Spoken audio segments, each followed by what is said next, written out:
तेल टाकले.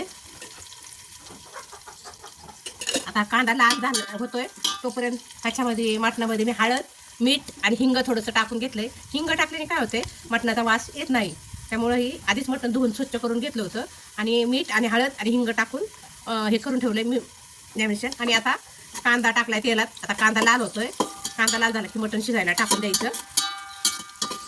आता कांदा आपला लाल होत आलाय आणि मनी मऊ निमकी टिप. आणि आता हे मी मटण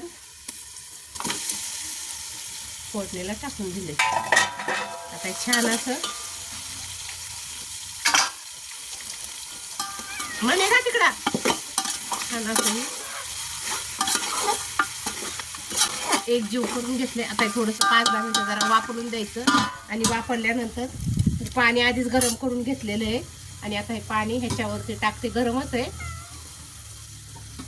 थोडंसं पाणी सुटलं मटणाला की हे पाणी त्यात ओतून द्यायचं आणि चांगलं मटण